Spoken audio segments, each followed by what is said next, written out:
بسم الله الرحمن الرحيم، وبه نستعين والصلاة والسلام على أشرف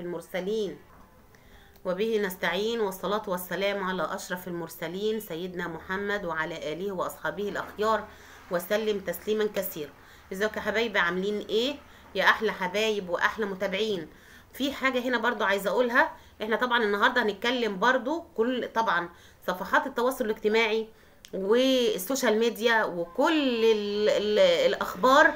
طبعا انتوا عندكم خلفية على الفيديو المتداول على صفحات السوشيال ميديا، وهو ضرب الحج الكبير في السن اللي في محافظة السويس، وتم الاعتداء عليه وعلى بنته أثناء ما هو طالع يجيب العلاج، لأن أصحاب البيت أو المؤجرين عايزين يطردوهم الشقة، رغم إن الراجل ساب لهم فعلا الشقة.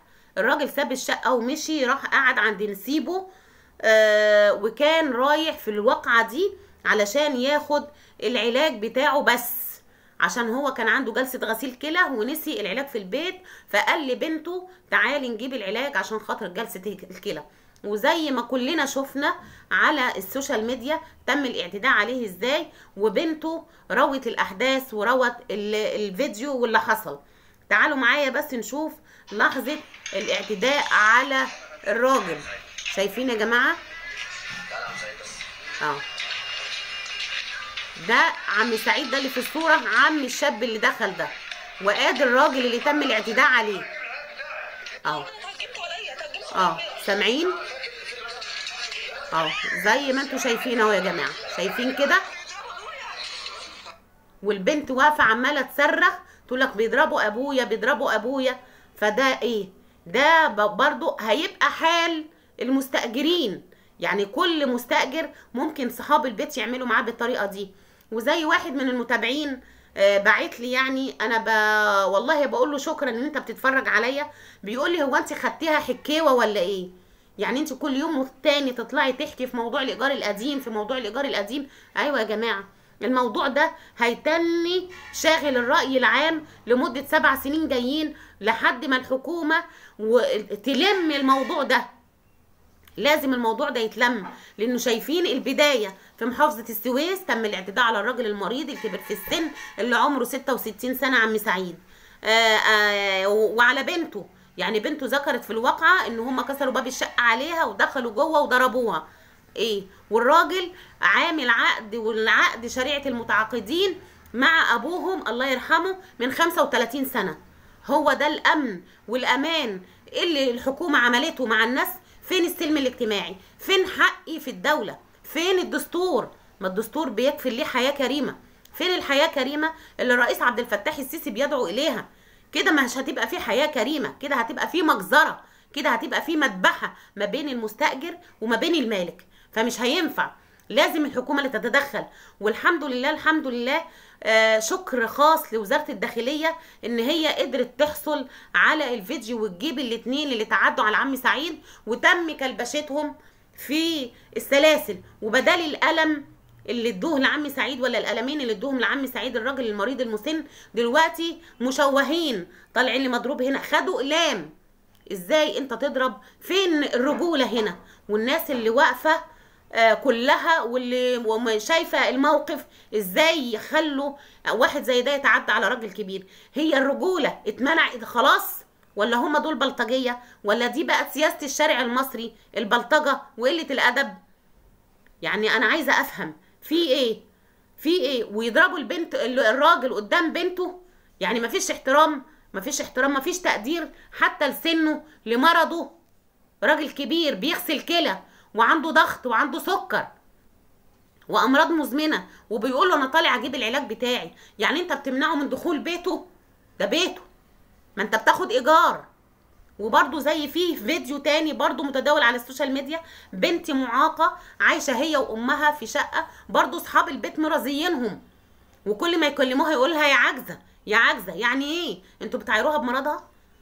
ما النهارده عندي بكره عندك.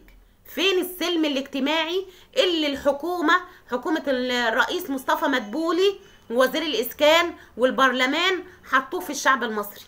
كده مفيش أمن ولا في أمان ولا في سلم اجتماعي. يعني احنا بندور على السلم الداخلي، دلوقتي هيبقى لا في سلم داخلي ولا سلم خارجي. احنا بلد محاطة بالحروب من كل حتة، احنا محيطين بالحروب من كل حتة، كل البلاد اللي حوالينا خربانة، نخرب برضو البلد من جوه كمان. ايه الحكومة عايزة ايه من الناس؟ انتوا عايزين تخلصوا على الشعب؟ المؤجرين يخلصوا على المستأجرين ولا دول يخلصوا على دول؟ زي برضو في حادثة في الزاوية وحادثة في دار السلام، يعني ابن المستأجر قتل ابن المالك، وفي كرداسة لما تعدوا برضو على المواطنين وأصابت مواطنين مدنيين. احنا هنوصل لفين؟ فالحكومة وشكرا لوزارة الداخلية انها قبضت عليهم، والبنت التانية اللي مقدمة الفيديو دي نشرت الفيديو، قدمت بلاغ في وزارة الداخلية علشان هما بيقطعوا عنها المية، بيقطعوا عنها الكهرباء، اتعدوا عليها وضربوها بالشومة في دماغها، وضاربين والدتها مزرقين لها عينيها هنا. فين يا جماعة؟ فين كرامة وشهامة الشعب المصري؟ كل ده عشان خاطر الشقق. محدش بياخد حاجة معاه، محدش بياخد حاجة معاه، الكفن ملوش جيوب. احنا عايزين نعيش في امن وسلام وامان. المؤجرين عايزين ايه؟ ولا اصحاب الاملاك عايزين ايه؟ احنا مش هنسيب بيوتنا. لو 1000 ولا 2000 ولا 3 ولا مليون ولا 2 ولا 3، ده 30 مليون مواطن، يعني تلت الشعب. ده غير المحلات، غير التجاري، ده السكني بس، ده السكني بس يا جماعة. يعني نص الشعب المصري او 3/4 الشعب المصري قاعد في محلات بالايجار وسكن بالايجار. ما هي لو الحكومة بصلنا مثلا او مرتباتنا كويسة والمعاشات كويسة، كنا احنا رحنا خدنا بره في السكن البديل وسجلنا في السكن البديل، او كنا احنا خدنا شقق تمليك. ما خدناش، مش عارف امال احنا ايه اللي مخلينا قاعدين بالايجار؟ هو كانت مرتباتنا عدلة او معاشاتنا عدلة؟ في المعاشات زي الزفت. يعني انا مش عارفه الناس عايزه ايه، مش عارفه الحكومه عايزه ايه. لما واقعه زي دي وراجل زي دوت، الألم اللي خده عم سعيد نزل على وشوش كل المصريين، على وشوش كل المستأجرين. الألم اللي نزل على وشه نزل على وشي انا، الألم ده نزل على وشي انا، على وش كل راجل مصري، على وش كل جد مصري، على وش كل ست مصريه لا حيلة لها، لا حيلة لها يا جماعة. او راجل، كل راجل مصري لا حيلة له. وكل اصحاب المعاشات، الناس الكبيرة في السن، ما ده راجل كبير في السن عايش في شقته بقاله 35 سنة، يروح فين؟ وهو لو معاه ما كانش تن قاعد بالايجار. هو حد غاوي ان حد يذله وهو عنده 66 سنة بعد العمر ده كله؟ هو حد يرضى بالذل؟ التجارة والمحل وسلسلة المحلات اللي عملوها اللي في السويس دي، كل ده اتردم في الارض لانها اتعملت من حرام في حرام. يعني انا مش عارفين هنوصل لفين مع الناس، ولا احنا هنوصل لفين؟ اصبروا، ما احنا كده لو خرجنا بعد 7 سنين هنخرج. انتوا مستعجلين على ايه؟ وان شاء الله يكون في حكم رادع، وفي برضو احنا مستندين لحكم المحكمة الدستورية. وكل واحد بيبعت لي تعليق يا ريت يبعت تعليق كويس يليق بيه ويليق بشخصيته وباحترامه، يا كده ما يخشش يتفرج علينا، ما يتفرجش عليا خالص. انا خدتها حكاوة او تسلية عشان المشاهدات، طالما هي كده بقى. انا طالعه كل يوم اتكلم عشان خاطر المشاهدات. مشاهدات ايه وزفت ايه؟ مشاهدات ايه وزفت ايه لما راجل كبير في السن زي ده يتم التعدي عليه؟ كلنا هيتم التعدي علينا؟ الا من رحم ربي. ما هو فيه اصحاب بيوت محترمين جدا جدا جدا جدا، ومراعيين العشره ومراعيين الجيره ومراعيين ان احنا بينا نسب واهل واولاد وازواج، وده متجوز من ده وده واخد بنت ده. ما هي جيران، ما احنا جيران في الاول وفي الاخر.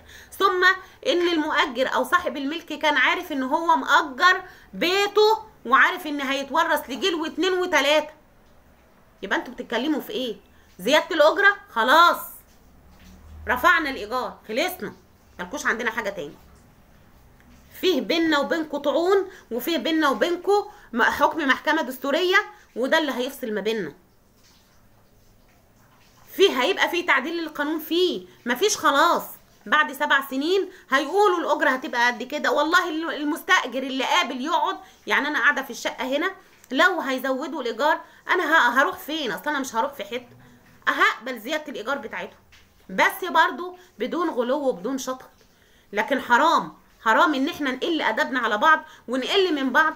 اللي انت تعديت عليه ده قد ابوك، من دور يعني مستاجر من ابوك، تمد ايدك عليه تروح تجيب شويه بلطجيه. خلاص، هي دي بقى النغمه اللي ماشيه في الشارع المصري. كل من هب ودب يضرب في الناس ويشتم الناس ويقل ادبه على الناس. حسبي الله ونعم الوكيل، حسبي الله ونعم الوكيل في كل واحد حط كلمه في القانون اللي هيبهدل المصريين. حسبي الله ونعم الوكيل في كل ظالم، حسبي الله ونعم الوكيل في الحكومة، حسبي الله ونعم الوكيل في البرلمان، حسبي الله ونعم الوكيل في وزير الإسكان، حسبي الله ونعم الوكيل في كل واحد مسؤول عن الشعب المصري ويقتر عيشة الشعب المصري ويهين الشعب المصري أكتر ما هو متهان. احنا خلاص اتبهدلنا من غلاء أسعار لمواصلات لتعليم لكل بلاوي الدنيا. زي ما قلت قبل كده وبقول، الدول اللي حوالينا اللي مليانه حروب مستواها بيعلى واحنا مستوانا بينزل كمواطن مصري.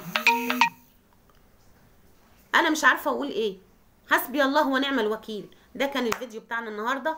يا ريت اللي يشوف الفيديو يعمل لنا لايك للفيديو واشتراك في القناه وشير كتير عشان خاطر صوتنا يوصل لكل الناس. حبايبي ومتابعيني، استودعكم الله الذي لا تضيع ودائعه، وشكرا لكم والسلام عليكم.